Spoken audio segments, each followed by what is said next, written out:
Guilherme. É aqui que você precisa entrar, querido.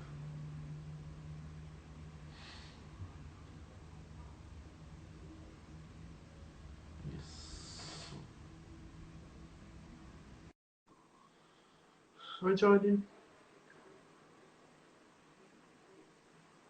Pronto. Oi, Inicia uma live do tudo seu bem? Instagram, né? Pois é, experimentando tudo. A gente está nessa fase de experimentação de tudo, né? Ah, com certeza, você tem razão. E aí, É, como é que você está? tudo bem, tudo jóia. E por aí. Boa Ah, noite, pessoal. aqui tá tudo tranquilo. Digamos que Tudo muito bem? trabalho para poder fazer durante todos esses dias, né? Muito estudo, muito trabalho. Ah, imagino. Então, mas está sendo gratificante porque eu estou recebendo feedbacks muito interessantes de pessoas com gabaritos muito bons e alunos também estão me mandando muitas mensagens parabenizando por essa iniciativa. Então, eu fico muito feliz, embora seja uma coisa informal. Mas, ah, estou feliz. Eu pensei que eu me sentia um inútil no início da quarentena. Agora tá legal, tá legal. Esperar só uns minutinhos para as pessoas, uns 2 minutos para as pessoas poderem entrar e a gente começa a nossa live. Tá legal. Ah, Enquanto isso, eu queria, igualmente, assim, a todo mundo, eu tenho acompanhado bastante durante a semana, enfim, né, essa tua iniciativa, esse teu projeto. Eu acho que, de modo geral, nós músicos precisamos ser ouvidos, né? Precisamos ouvir mais e precisamos ser ouvidos, né? Trazer muito assim daquilo que a gente pensa, colocar o nosso ponto de vista, né? Eu acho sim, isso importante, que vai um pouco além, né, de estar tocando, estar no palco, né, se apresentando, fazendo música, né, que é essencialmente o que nós fazemos, mas que nós também precisamos de ter vozes, né, de discurso, né, vozes de enfrentamento à pandemia e vozes de enfrentamentos políticos. E é. aí por aí vai, né, em todas as esferas da nossa vida, né? Eu acho isso importante. Ai, com certeza. E, professor, desde já eu gostaria de agradecer por ter aceitado o meu convite de participar dessa série de lives. E hoje nós iremos falar sobre o pianista colaborador, certo? Perguntaram aqui qual seria o tema de hoje. Então, o professor Guilherme, ele tem uma vasta experiência nessa área de colaboração com instrumentistas, né, cantores e coral e etc. Então ele vai falar um pouquinho mais sobre a experiência dele e responder algumas perguntas que eu tenho para fazer e que vocês também têm para fazer. Professor, antes de tudo, hoje eu vou fazer um pouquinho diferente. Normalmente eu sempre falo um breve release dos pianistas, dos professores de piano e tal. Hoje eu gostaria que você falasse um pouquinho mais sobre você e sobre a sua carreira é, nessa, nesse ambiente musical como pianista colaborador e como professor também. Ah, tá legal. Bom, eu quando criança tive algumas influências da família, né? O meu pai se engajou assim de modo amador inicialmente, né? E escutava muito aqueles antigos LPs e assistia a muitos concertos aqui na Orquestra Sinfônica aqui em Brasília. E foi assim, ele tinha muitos hábitos de escuta, né? E, e aí eu, desde pequeno, então, recebi um pouco dessa influência. E quando eu tinha 7 ou 8 anos, mais ou menos, emergiu assim um pouco da curiosidade tagarela de criança, de estar experimentando, ver o que que é. E meu pai bravamente comprou a ideia e já tratou de conseguir um piano mesmo, né? Um piano acústico para mim. E comecei fazendo aulas particulares, né? Boa parte da minha trajetória de formação musical foi em Brasília, né? Eu nasci em Brasília, sou daqui. Fiz uma boa parte assim da formação pianística com professores variados, né? Com professores de instrumento, né? De piano. E tive um pequeno percurso numa escola que chamava Instituto de Música Uhum. e logo depois ingressei na universidade. Muitas coisas profissionais que vieram depois da universidade vieram de uma forma despretensiosa, né, inicialmente, mas depois foram tomando mais força, foram tomando forma, foram assim se definindo caminhos, né? E inicialmente eu não tinha nenhum interesse por correpetir, né, por colaborar, acompanhar e tal. Também não tinha interesse pela docência. E eu acredito que eu recebi muita influência, assim, de influência social de modo geral, né, mas também de instituições, reforçando toda aquela tradição de concertista, né, de perfis de formação solista, né, de músico erudito solista, com todas as exigências, desafios e tal, né? E quando eu me graduei, a ideia era seguir esse, vou arriscar dizer um pouco assim, né, um lugar mais comum, né? Então, inicialmente veio um convite muito despretensioso de acompanhar um coral, né? Essa foi a primeira experiência logo depois que eu terminei a universidade.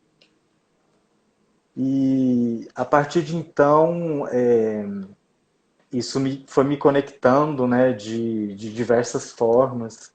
Eu gostei muito da experiência na época, né? E foi essa experiência que contribuiu para que eu ingressasse na Escola de Música de Brasília anos depois, Uhum. né? E a docência veio junto logo em seguida, né? Eu terminei a faculdade e por exigência, assim, talvez um pouco assim do que estava no discurso das pessoas, por um caráter mais obrigatório e não tanto assim pelo prazer, né, pela identificação da docência em música. Mas eu na época comprei a ideia e foi mais ou menos junto, né? Então, paralelamente eu acompanhava o coral e aí resolvi reingressar na universidade para fazer o curso de formação de professor. Uhum. Então foram duas coisas que aconteceram mais ou menos juntas, né? E atualmente, e de modo muito geral, assim, não é mais algo assim forçado ou porque simplesmente estava ali que as pessoas me diziam o que eu tinha que fazer. Sim. Mas hoje em dia é uma identificação muito forte pela docência, né, pelo ensino de piano e pela colaboração, né, pela correpetição. Ah, que ótimo. Isso é interessante porque normalmente nós somos mais ensinados nesse no ambiente, né, de bacharelado. Nós somos muito ensinados a ser solistas e muitos pianistas não gostam muito de acompanhar e não gostam de jeito nenhum. Eu conheço pessoas que não gostam mesmo de acompanhar nem cantor, nem instrumentista, nem nada disso. Eu acho que isso faz parte da formação do pianista, colaborar, né, acompanhar alguém. Isso ajuda em alguns determinados aspectos que você vai falar para a gente hoje. A primeira pergunta, né, já vamos começar a nossa live agora. A primeira pergunta é: o que é um pianista colaborador, um pianista acompanhador, um pianista, né? Tem tantas nomenclaturas. Verdade. Assim, mais no senso comum, né, é o que as pessoas conhecem como pianista correpetidor ou pianista acompanhador. Eventualmente você tem o termo coach, né? Ou pianista colaborador. E, de certa forma, acho que até a escolha da temática e o termo que apareceu na live, eu acho que já é apontando um pouco a tendência na literatura, né? Nos estudos, que também indicam a tendência e a influência europeia e norte-americana. Então, muitos programas, né, com o nome em inglês de collaborative, está sendo incorporado no nosso meio formal escrito, né? Uhum. Então, enfim, pianista colaborador e tal, etc. Tem aí, eventualmente, algumas distinções de função, né? E essas funções acabam também definindo, de certa forma, uma especialidade. Sim. Mas voltando para a tua pergunta, o pianista colaborador, de modo geral, é um pianista, claro, né? É um termo também mais ligado à música erudita, tá? Então a gente está pensando muito no universo erudito, embora não seja excludente, né? É que no meio popular o pessoal costuma chamar mais de sideman, né? Uhum. Que está bem assim no meio jazzístico e outros meios. Bom, o pianista é um pianista, né? Que se especializa e aí essa especialização não necessariamente tem um sentido técnico e nem acadêmico, né? É uma especialização no sentido de uma trajetória formativa específica, né? Que acaba constituindo também uma trajetória biográfica do indivíduo, em que ele vai fazendo algumas escolhas, ele vai se engajando em determinadas experiências musicais, e a natureza dessas experiências musicais é sempre coletiva. Uhum. Então é um pianista que toca com o outro, né? Ou com os outros. Ele pode acompanhar cantores, ele pode tocar com outros instrumentistas. A formação dos grupos pode ser variada, né? Então a gente tem essa noção inicial do duo ou dueto, mas podem ser trios, quartetos, quintetos, né? E por aí vai. E pode envolver também grandes grupos, né? Às vezes o pianista pode atuar no coral, ele pode atuar em orquestras, né? E aí, se a gente pensar no universo popular, ele pode fazer parte de uma big band. Então, é uma formação variada, né? Ele jamais deixa de ser pianista porque a natureza disso que constitui as suas práticas, né? E que formam os seus saberes musicais são pianísticos, né? Não tem como ser de outra forma. Sim. Mas que de uma certa forma se especializa, né? E vai construindo seus conhecimentos, suas habilidades, seus saberes de uma forma mais direcionada. Entendi. De acordo com o que você falou, certo? Você acredita que o pianista colaborador, ele, como eu posso explicar isso? Teria alguma diferenciação, né? Alguma diferença é, especial entre o pianista solista e o pianista colaborador em questão de habilidade?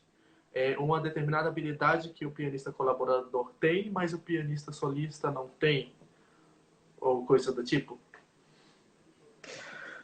Felipe, eu acho assim que de modo geral, os comentários sobre isso são um pouco generalistas, né?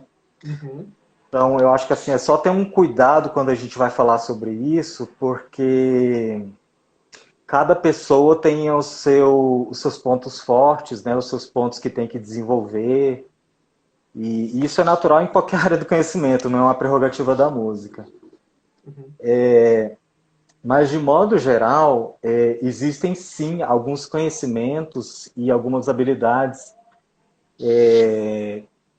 digamos assim, que costumam ser mais exigidas. E aí, por isso, o pianista que realmente gosta muito de trabalhar com isso e que está ali o tempo todo com esse tipo de experiência, ele acaba ampliando mais. Mas não que um pianista que tenha um perfil mais solista eventualmente não possa ter essas habilidades, né?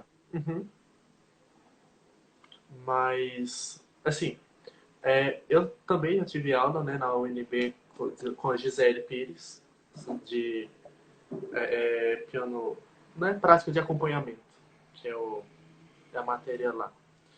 E aí, normalmente, a gente aprende que o pianista solista, né, você pode me corrigir se eu estiver errado, o pianista solista, ele não ouve muito os outros, ele ouve mais a si mesmo. Digamos que ele está em uma determinada bolha. Obviamente a coisa está mudando, né? Mas é basicamente isso. E o pianista colaborador, né? Digamos que uma das principais características dele é ouvir as outras pessoas, né? Então eu estava assistindo também a live da professora Gisele, que ela deu no Festival Internacional, né, de Portugal online, e ela falou basicamente essas coisas. O que você acha que são outras características ou outras habilidades que um pianista colaborador precisaria ter para poder iniciar depois que termina a faculdade? Ahn, eu acho que, em certa medida, Uhum.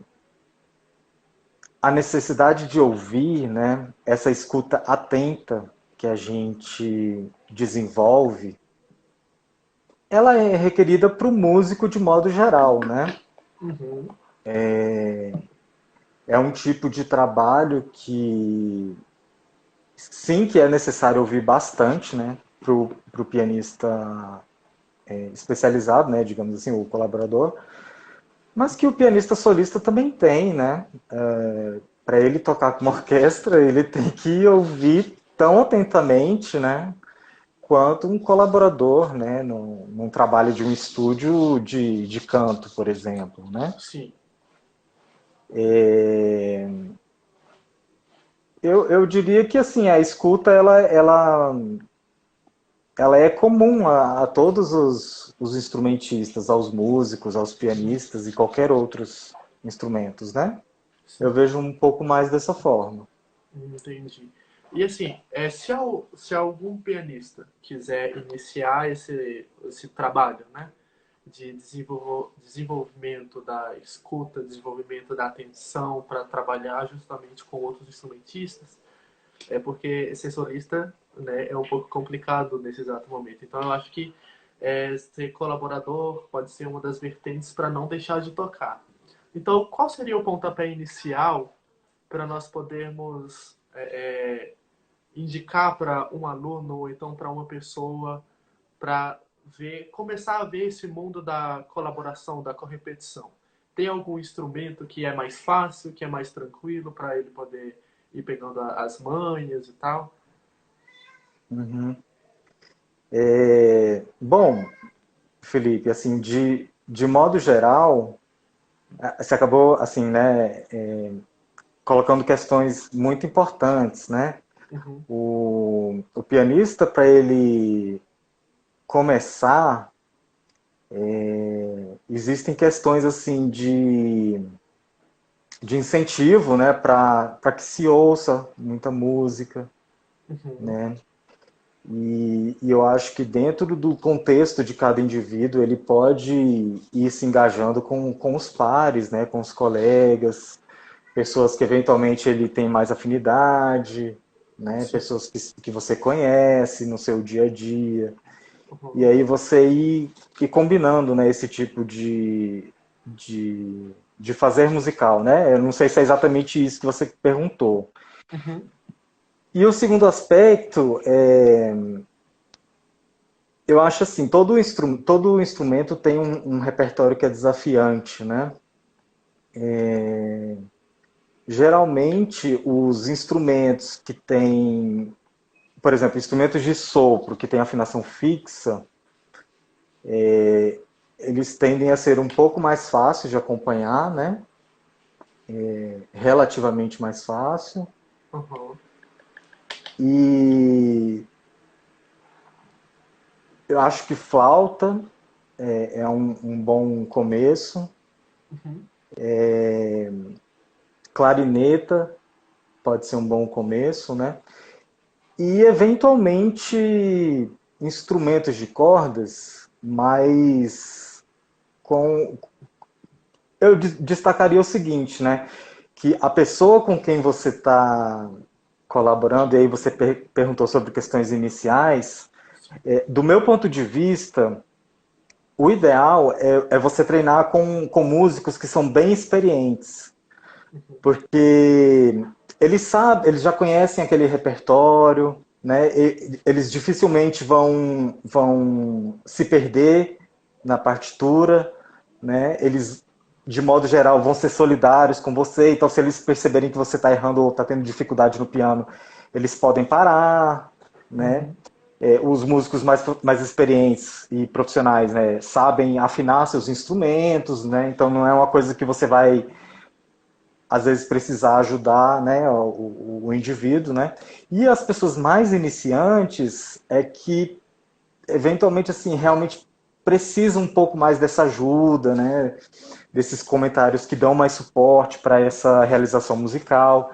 Uhum. Então eu acho que quando são indivíduos, né, mais iniciantes em música, eles demandam um pouquinho mais do pianista, né? Sim, entendi. Um repertório legal para nós podermos iniciar, basicamente, seria. Você aconselharia o livro Suzuki para violino? Porque no início o violino é tranquilo, o piano só tem acorde. O que, que você acha?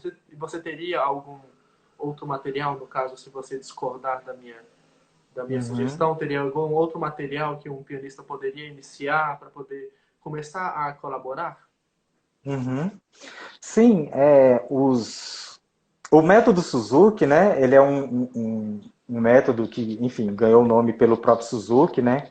Uhum. E é bastante tradicional no ensino dos instrumentos de corda, né? Então, violino, violoncelo, viola. Sim. Ele é bastante solicitado, né? E eu acredito que na maioria das escolas e instituições educacionais no Brasil, eu arriscaria dizer que sim, que esse método é muito adotado. Ele é bastante viável, sim, né? A maioria das peças são curtas. Uhum. Tem sessões dividindo, né? Muito claro, a sessão A, a sessão B, etc. Uhum. Tem muito caráter de acompanhamento em que o piano faz alguns acordes, ou às vezes ele dobra a melodia, né? Uhum. Sim, ele é um método bom para iniciar, né? Sim. Na parte vocal, tem um método que igualmente é muito consolidado, né? O Vakai, ele é muito utilizado. E aquelas primeiras áreas antigas italianas, né? Então, tem uma coleção da Shimmers, né? Que tem as 24 áreas antigas, que, assim, na maioria das vezes, no ensino do canto lírico, são adotados pelos professores Uhum. e são bons para começar também. Hum. Ai, que legal. Então, qual é mesmo o nome do livro na parte do canto? Você É o lembra? Vakai. Sim, tem o Vakai e tem o outro, é da Shimmers. Não, é porque eu lembrei da publicação, né? Mas Aham. pode ter outras publicações também, né? Mas Uhum. é o mesmo método. Não Ah, tem, né? Só tem as diferenças editoriais, entendi. tá? É, e sobre a questão da leitura à primeira vista, né? Eu acho que, obviamente, na minha opinião, o pianista colaborador, uma das principais habilidades que ele precisa ter é uma leitura à primeira vista boa, né? Porque muitas das vezes a pessoa entrega uma música para você na hora para você poder ler. E foi uma coisa que você abordou no seu curso, né, do Civebra, sobre o pianista, sobre o pianismo acompanhador. Então, teria alguma, como eu posso falar, alguma dica para começarmos, para a pessoa começar a fazer leitura à primeira vista, treinar a leitura à primeira vista? O que a gente poderia fazer para poder melhorar essa habilidade? Uhum. Inicialmente, eu recomendo assim o repertório de piano mesmo, tá? Em que você preferencialmente e aí você pode trabalhar com os dois tipos de música, o tipo de música que você auditivamente já conhece Uhum. e o tipo de música que você não conhece. Porque quando a gente já conhece o repertório, auditivamente o nosso ouvido vai dizendo muito mais para que caminhos você vai tentando fazer a leitura à primeira vista. E Uhum. é tão válido quanto aquele material que você não conhece, né? E inicialmente peças mais curtas, né? Que não tem assim um desenvolvimento de um material musical muito extenso, né? Eu acho que não é o ideal. E aí, eventualmente, recomendo sim que seja utilizado o metrônomo, porque assim, a leitura à primeira vista, ela tem que ter um pouco a ideia da continuidade, né? Porque se a gente sempre tem um tempo para corrigir, o nosso jeito de olhar para a partitura, e aí tem estudos que, enfim, indicam, né, o jeito de olhar, o movimento dos olhos na partitura, né, tem toda uma sistemática de conhecimentos relacionada a isso. Uhum. Então, quando você vai parando muito, você sim vai desenvolver de alguma forma, mas não é o ideal e não é muito assim que acontece na prática, em que muitas vezes você vai ser exigido para tocar um repertório na hora, ali, com outro músico, e tem um caráter mais urgente do que um repertório solista, que você vai ter 6 meses para preparar um concerto não sei aonde, não sei quando, que você vai repetir não sei quantas vezes, né? Então tem uma demanda diferente aí.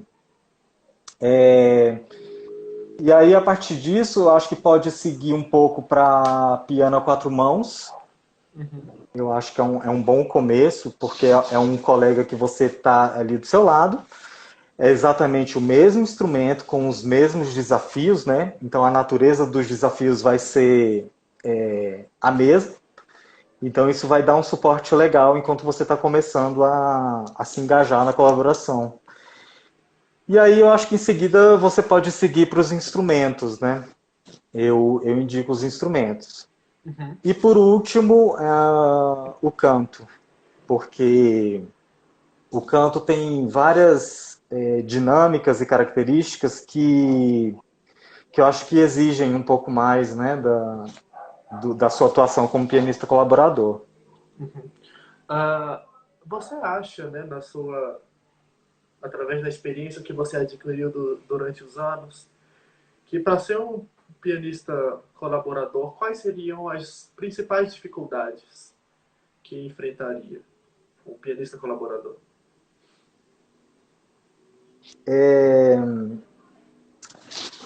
Pois é, assim, uma coisa que é muito apontada nos estudos escritos é a questão formativa, né? Existe um discurso muito forte de que as pessoas não frequentam cursos, né, que não tiveram uma aprendizagem formal, institucional, orientada, e que muitos aprenderam na prática, né? Mas esse tipo de formação, ele é mais vinculado a... Eu acho que ele acaba se articulando com a trajetória normal da pessoa, né? Uhum. E, assim, em certa medida, desculpa, como é que foi mesmo a sua pergunta? Ih, menina. Era quais seriam as dificuldades, né, de ser um pianista colaborador?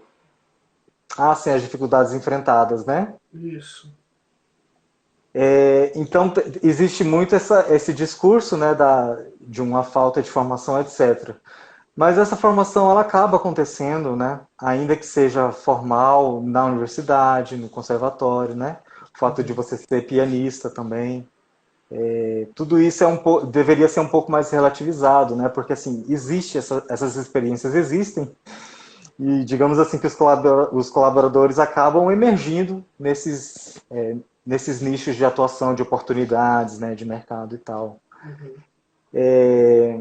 É óbvio que não tem uma prática, um ensino tão sistematizado, né, como é um ensino de piano mais tradicional, de solista, né, que tem uma orientação mais ali e tal, né? Além É, disso, tem questões assim do instrumento, né? Então, o profissional pianista, é muito a essência do nosso trabalho. A gente é sempre convidado a olhar para o outro, né? É sempre essa relação com o outro. Então você se engaja numa profissão que você está aprendendo um instrumento, sobre um instrumento, que não é o seu instrumento principal. uhum. E aí você está vendo ali como é que funciona, qual é o princípio básico ali da emissão do som, como é que aquele som está sendo emitido. O pianista começa a se envolver com questões também de afinação, né? Porque o piano tem afinação fixa, ou a nota certa, ou a nota está errada, ou você está esbarrando, né? E aí você começa a adquirir noções sobre afinação, né, nos outros instrumentos, instrumento de corda, né? Questões de emissão do som, às vezes, por exemplo, nos instrumentos de palheta, né, saxofone, clarineta, de palheta dupla, que são instrumentos assim bem difíceis também, né, no sentido da emissão do som, né, o oboé, o fagote, a trompa, né, que é um instrumento que, dependendo de como você coloca a sua mão na campana, vai sair de um jeito ou de outro, né? Vai desafinar. Então, Então, essas são algumas dificuldades, né? Não sei se eu respondi. respondeu. Então, basicamente, você acha que aprender um pouco mais, né, ou aprender pelo menos o básico dos naipes ou de cada instrumento é bom para você se tornar um bom pianista colaborador. Sim, é necessário sim. É um conhecimento assim sobre de uma dimensão assim que é bioacústica, porque está relacionada ao jeito do instrumentista consolidar a técnica dele, e aí você pode pontuar alguma coisa, Uhum. e também de você identificar alguma dificuldade de emissão do instrumento e poder ajudar a comentar sobre, né? Se for alguém muito iniciante, você talvez tenha que ajudar assim até a afinação do instrumento, né? E às vezes você indicar para ele, olha, a afinação está baixa, a afinação está alta. E aí ele tem que lidar com isso de alguma forma, né? Tem um repertório vocal que tem uma dimensão de literatura no sentido dos idiomas estrangeiros, né? Então, esse repertório de maior tradição europeia, né? Ele vem atrelado ao francês, italiano, latim, alemão, né? Essas são as quatro línguas mais comuns. Mas você encontra também, né, repertório russo, que é menos frequente, né? O repertório tcheco, né, com Dvorak, e outros idiomas, o repertório espanhol, né, com o nacionalismo romântico espanhol, né, a gente encontra as canções espanholas. Uhum. E também é um desafio, né? Poder tecer algum comentário, poder ajudar de alguma forma, né? Tirar alguma dúvida com o cantor sobre isso. Então isso também nos convida a estudar as línguas estrangeiras, né? Então, obviamente, a gente não precisa saber cantar uma área de ópera, mas basicamente, pelo menos os fonemas, né, a forma de escrita, a forma de falar algumas sílabas e etc. E sobre a questão do instrumento, emissão de som para poder o piano fazer os ajustes, né? Ou então fazer esse trabalho de ajuste, certo? Isso, Entendi. Então, assim, exatamente. é, uma amiga minha, a Rayana, ela até está assistindo aqui. Ela fez uma série de perguntas. Eu já fiz algumas intercalando, mas eu acho que vale falar o nome dela nessa, porque ela falou uma coisa interessante. Está perguntando o seguinte: há uma tendência visível em várias pesquisas e trabalhos evitar o termo acompanhador. Por quê? É porque, no geral, esse termo ele acaba especificando, designando funções mais específicas, né, dentro desse trabalho. E, Uhum. eventualmente, se você quiser denominar o profissional de uma maneira mais genérica, não é muito sugerido. E acompanhador, porque já acho que é uma concepção bem antiga, né, que as pessoas traziam de ser um músico menos importante e tal. Esses trabalhos da literatura reforçam isso, né? Que Mas digamos agora, que não é um termo politicamente correto para os nossos tempos, né? É mais nesse sentido. mas agora seria legal se você fosse portar a um pianista que faz esse determinado trabalho. Seria mais interessante nós falarmos pianista colaborador, certo? Ou errado? É assim, tudo, depende do contexto, né? Uhum. Porque aquilo que você está designando também depende do contexto, né? Com quem você está direcionando e tal. Assim, no senso comum, assim, eu acho que não vai mudar não, né? É correpetidor, acompanhador, são realmente termos muito conhecidos, né? Inclusive fora de quem não é tão especializado na música. Uhum.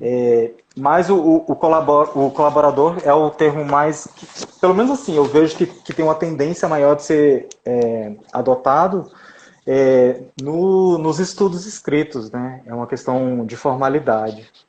Entendi. Então, professor, as minhas perguntas, né, eu já sanei elas, então eu acho que nós já fizemos algumas perguntinhas. Eu vou abrir agora para as pessoas que estão nos assistindo fazer perguntas sobre o tema que nós estamos falando. Então, se Tá legal. você, pessoa que quer perguntar alguma coisa para o professor Guilherme, só perguntar, estamos aí nessa vibe. Fizeram uma perguntinha aqui, mas eu não estou encontrando.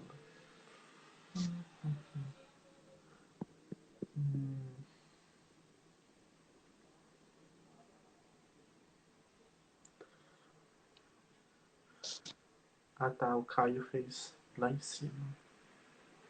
Ah tá, o Caio fez uma pergunta.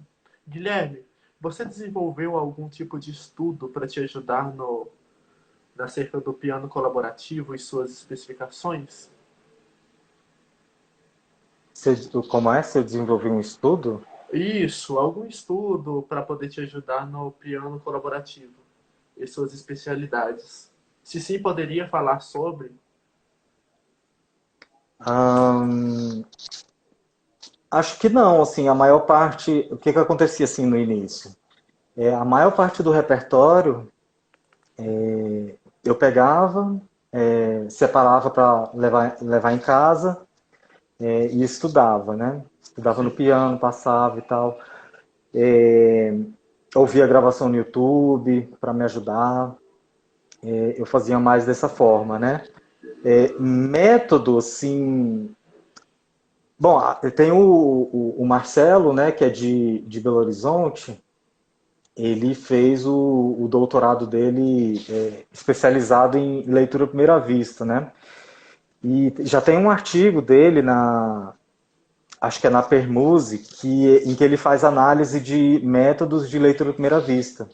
E aí ele trata de analisar, numa dimensão pedagógica, né, como é que essa leitura à primeira vista ela é incentivada, né? E pode ser uma boa referência para começar. No geral, acho que são métodos que foram categorizados assim por nacionalidade dos compositores, né? uhum, Franceses, alemães, e aí parece que se tornaram correntes de leitura à primeira vista com algumas diferenças de abordagem, se eu não me engano. entendi. Professor, você acha, você na verdade não acha, você teve alguma inspiração para poder se tornar pianista colaborador ou você leu alguma dissertação para poder te ajudar a melhorar nesse aspecto de pianista colaborador?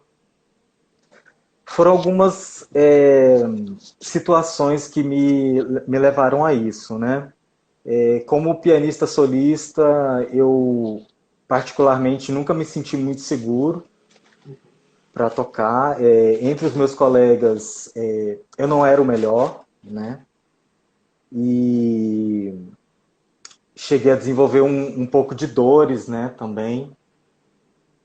E, e aí eu notava que tinha algumas ambiguidades, porque música era uma coisa que eu gostava na época, mas assim, eu via que era uma renúncia muito grande, né, de outras coisas. Era o repertório foi tomando uma complexidade muito grande também. E Uhum. eu passava muitas horas estudando, né? E passar muitas horas estudando sozinho me trazia uma insatisfação. E aí eu comecei a perceber isso, né? A questão solitária, que inicialmente não era clara para mim, foi se tornando claro. E aí eu pensei assim, não, não é legal, né? E naquela primeira experiência que eu mencionei, né, no coral, cara, é muito fera, assim, você tá ali com o pessoal e era um coro amador, né? Nossa, o pessoal assim te trata super bem, né? Eles interagem muito com você, você se sente super apoiado. Então acho que o ambiente do coral foi muito motivador para mim, né? E aí eu comecei a ver as diferenças. Tem aspectos sociais aqui, ó, que legal. Então eu não preciso passar tanto tempo sozinho. Ó, então quer dizer que eu posso fazer música com outras pessoas, né? Uhum. E aí eu fui vendo isso cada vez mais, ficou mais claro para mim, né? E além disso, existe um tempo de repertório que, de uma certa forma, no piano acompanhamento, ele é menor. E em termos de quantidade de música e de repertório é mais variado, né? Uhum. Então o que que acontecia? Tinha uma peça solista, aí era assim, eram meses de programação. Você tinha que passar assim 6 meses, 8 meses, 10 meses para eventualmente tocar num negócio que você vai agendar de repente para o ano que vem tocar uma vez em público, Uhum. né? E aí na repetição, você assim, nossa, você vai tocar aqui, esse recital aqui é daqui a 2 meses. E não, mas olha só, daqui a 15 dias tem um outro negocinho ali, é uma participação rápida sua. Mas você vai chegar lá e vai tocar. Aí depois vai ser um recital com um instrumento, não sei aonde, não sei o quê, um repertório. Aí depois você, não, enjoei desse repertório, nossa, mas agora vem uma demanda que é um outro repertório novo, aí você começa a descobrir, Uhum. né? Então tem esse tempo que é mais curto e uma dinâmica que agiliza a variedade de repertório, a variedade de compositores, a variedade de estilos. E isso eu achei muito rico e muito motivador para mim. Então, a partir dessas diferenciações que eu fui percebendo, eu fui querendo me especializar mesmo. Uhum. Ah, que interessantíssimo. É, tem alguém falando aqui que tem um trabalho da Marília, de Brasília, sobre o pianista colaborador, a construção de competências do pianista colaborador. E aí Uhum. perguntou se o senhor já leu. Já, Te já li. ajudou bastante sobre concepções acerca do pianista colaborador? Sim, sim, claro. É, gente, temos mais perguntas. Professor, eu já, né, já tinha comentado que já tive aulas de piano acompanhamento com a Gisele, né, que fez doutorado nisso. Então ela é referência aqui em Brasília acerca disso, de collaborative piano. Ah, ela falou o seguinte, né, eu gostaria de saber a sua opinião sobre. Ela falou sobre que o pianista solista e o pianista colaborador, digamos que eles podem andar juntos, porque tem habilidades que o pianista solista requer que seria legal que o colaborador também tenha, e vice-versa. Então, você acha que seria legal o pianista colaborador ou o pianista solista fazer as duas partes juntas? Então, tirar pelo menos um pouco do pianista colaborador, tocar sozinho, tocar um repertório solo, ou o pianista solista tocar com pessoas mais vezes e tal. O que o senhor acha sobre isso? Claro. É, foi um pouco do que eu falei no início, né? Antes de mais nada, somos pianistas, né? Uhum. Eu acho que é como pensar assim, talvez, um, por exemplo, né? Um médico ortopedista, não é porque ele especializou em ortopedia que ele vai deixar de ser médico, Sim. né? Então, brincando um pouco assim nesse sentido, claro, totalmente possível, né? E tem gente que gosta de fazer as duas coisas, né? E desenvolve, mantém um repertório, né? Em recitais, faz recitais variados, né? Toca repertório solo, toca música de câmara, toca com cantores, né? É perfeitamente possível, claro. Então, você consegue ver até os grandes pianistas, né? A Martha Argerich, o Barry Bowen também, e o Joe Wong também, ela toca, né? Eles tocam sozinho como solistas, recitalistas, mas também eles dedicam uma parte do repertório para música de câmara, para tocar com outras pessoas, porque eu acredito que isso ajuda bastante o profissional, certo? O pianista ser melhor e etc. Gente, alguém tem mais alguma pergunta para poder falar para o professor Guilherme? Uma ou duas? Eu acho que as pessoas estão saindo, porque daqui a pouquinho vai ter a live da Marília Mendonça. Ah. Então as pessoas estão. Vai ser no Instagram também? Vai ser no YouTube. Ah, entendi. Eita, hoje vai ser sofrência, vai ser choro e vai ser muita bebida. Ai, então eu acho que ninguém tem mais pergunta para poder falar sobre esse assunto.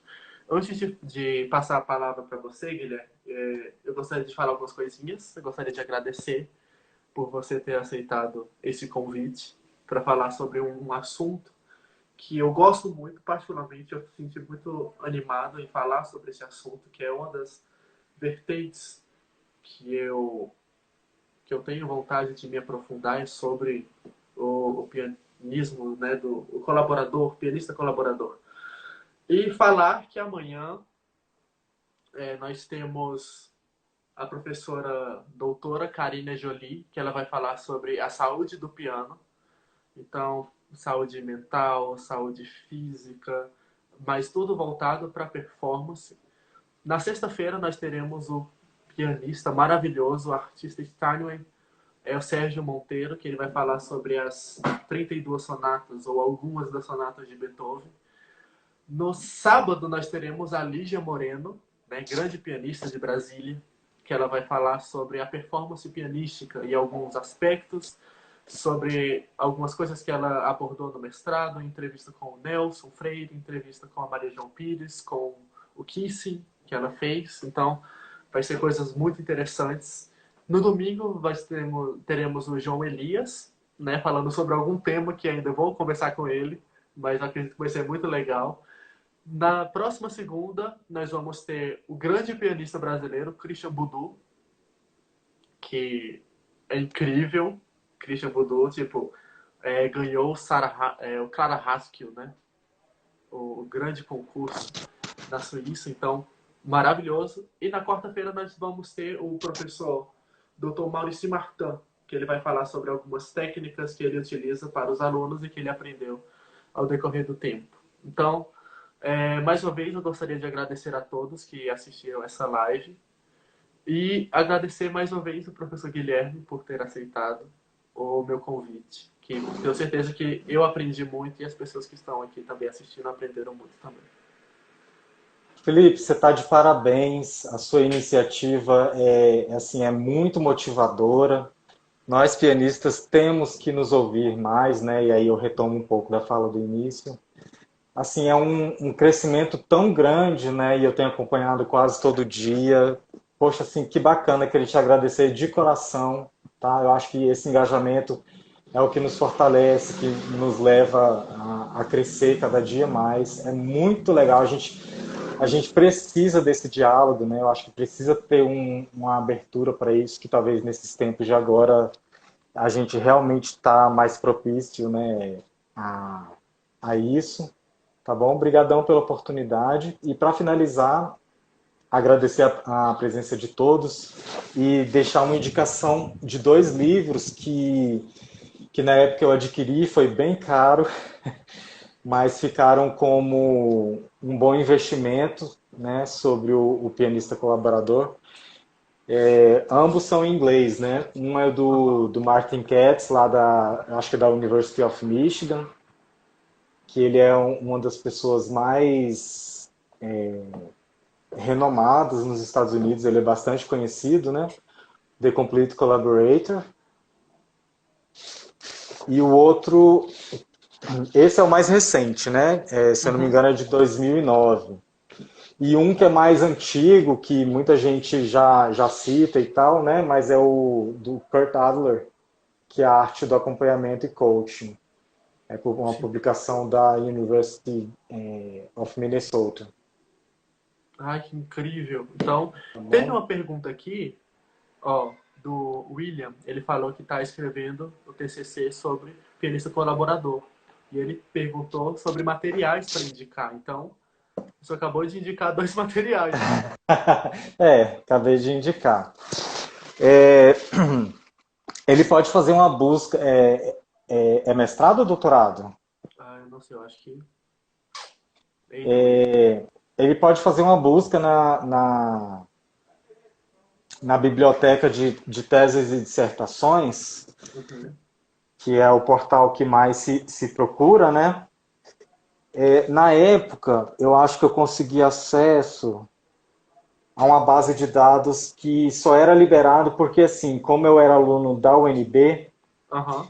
tinha um convênio com a CAPES que pagava por esse acesso. Hoje em dia eu já não tenho mais acesso, mas se ele precisar de alguns artigos, pede para ele entrar em contato comigo, Sim, sim. Então, tá?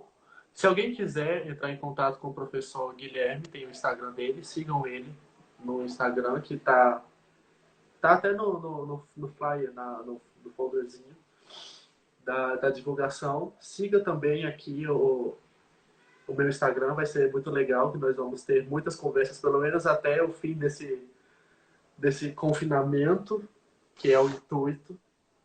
É, e basicamente, depois eu vou disponibilizar, assim, se o Instagram me ajudar a salvar essa live, disponibilizar no YouTube para quem tiver vontade de indicar para outras pessoas para poder assistir.